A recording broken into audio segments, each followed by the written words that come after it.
आखिरकार देवी गंगा ने अपने 7 पुत्रों को नदी में बहाकर उनकी जान क्यों ली? महाभारत के पन्नों की वो कहानी जो ये बताती है कि देवी गंगा के रूप को देखकर राजा शांतनु उन पर मोहित हो गए और उनसे विवाह करने की इच्छा जाहिर की।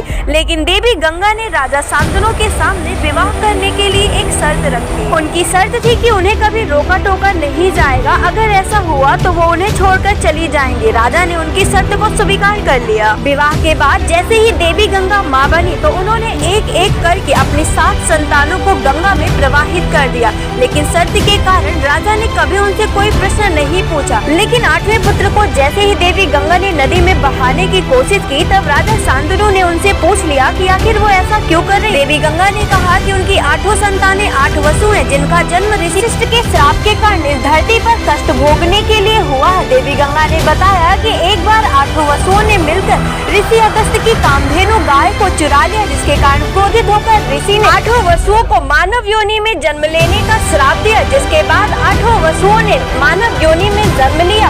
क्षमा मांगने पर ऋषि ने कहा कि 7 वसुओं का उद्धार तुरंत हो जाएगा, लेकिन धौ नामक एक वसु को मानव योनि में जन्म लेकर मानव के सभी कष्टों को भोगना पड़ेगा। अपनी 8वीं संतान को राजा को सौंपते हुए गंगा ने कहा कि ये 8वां बालक धौ नामक वसु ही है, इसे धरती पर रहकर मानव योनि के सभी कष्टों को भोगना पड़ेगा। आगे जाकर ये 8वीं संतान भीष्म पितामह के नाम से प्रसिद्ध हुई। महाभारत का पन्ना पन्ना भीष्म पितामह के जीवन के संघर्ष की कहानी और उनके कष्टों को बयां करता है। यहाँ तक कि जीवन के अंतिम समय में भी उन्हें कठिन मृत्यु प्राप्त हुई और ये सारी बातें राजा शांतनु को बताकर अपने दिए वचन के अनुसार देवी गंगा राजा को छोड़कर चली गयी। कैसा लगा आपको ये अमेजिंग फैक्ट जानकर? कमेंट सेक्शन पर जरूर बताइएगा। राधे राधे।